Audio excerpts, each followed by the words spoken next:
안녕하세요 여러분, 인사이드 스토리입니다. 여러분이 무언가를 잘못해서 재판대에 섰다고 상상을 해보자고요.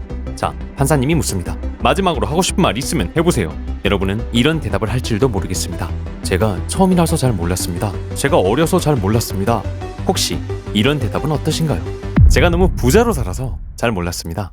만약 여러분이 진짜 부자라면 이 변명을 들은 판사님은 이렇게 이야기해 줄 것입니다.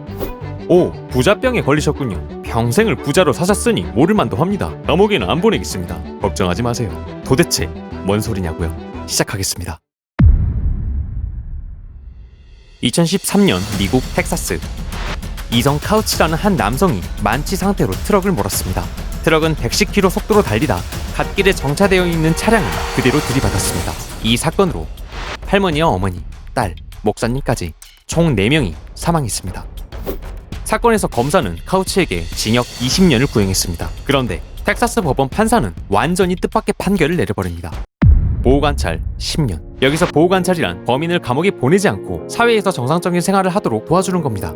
그러면서 사회봉사 등의 활동을 하게 하고 지속적으로 케어를 해주는 건데요. 대한민국에서도 주로 청소년 범죄자들을 상대로 활발하게 사용되는 제도입니다. The young man who became widely known as the affluenza teen will soon leave jail. 20-year-old Ethan Couch is set to be released next month. 음주운전으로 110km를 운전하다가 4명을 사망케 했는데 보호관찰이라니. 미국 사회는 분노했습니다. 도대체 왜 판사는 카우치를 감옥에 보내지 않았을까요? 여기서 듣도 보도 못한 단어가 하나 등장합니다. 바로 부자병. 부유함의 어플루엔스와 인플루엔자를 합친 말로써 이런 의미를 담고 있습니다. 삶이 너무 풍요로워서 감정을 통제할 수 없는 병. 뭐라고요? 삶이 너무 풍요로워서 감정을 통제할 수 없는 병. 의학계에서는 아직 이런 병의 정의는 없다고 합니다. 그랬거나 말거나 텍사스 법원은 이 이론을 그대로 받아들였고 그렇게 카우치는 감옥에 가지 않았습니다. 카우치는 재판에서 딕 밀러라는 심리학자를 세웠습니다. 밀러는 말했습니다.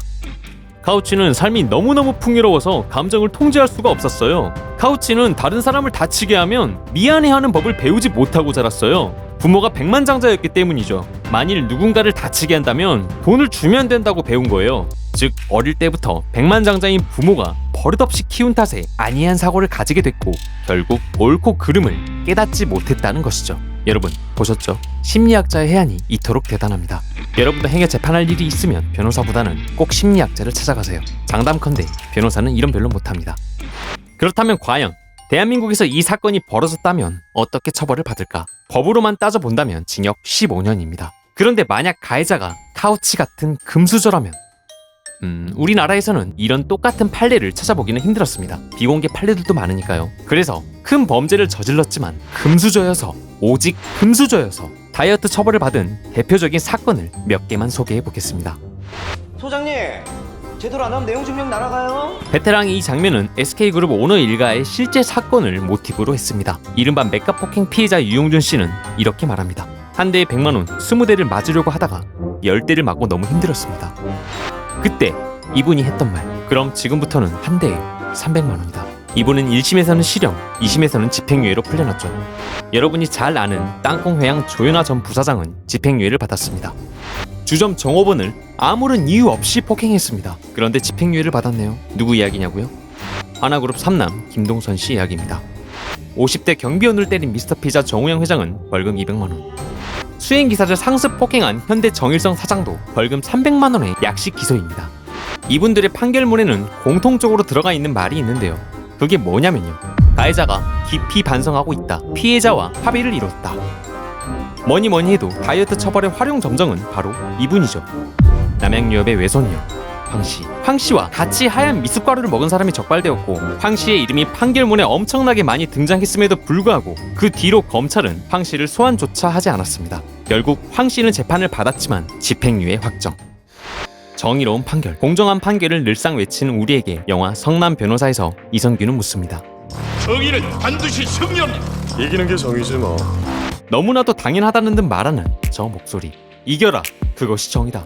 부분적으로 씁쓸하지만 사실 공감 가는 말이기도 합니다. 같은 사건도 어떤 변호사를 썼느냐에 따라 유무죄 형량이 천지 차이로 갈리는 거 우리는 많이 봐왔잖아요. 어쩌면 우리 아이들에게 가르쳐야 하는 말은 정의가 승리한다가 아니라 그저 돈을 많이 벌어라, 비싼 변호사를 써라. 이기는 게 정이란다. 이렇게 가르쳐야만 할 것 같은 씁쓸한 기분은 어디에서 오는 걸까요? 저는 이쯤에서 이만 물러가겠습니다. 이번 컨텐츠도 끝까지 시청해 주셔서 감사합니다. 인사이드 스토리였습니다.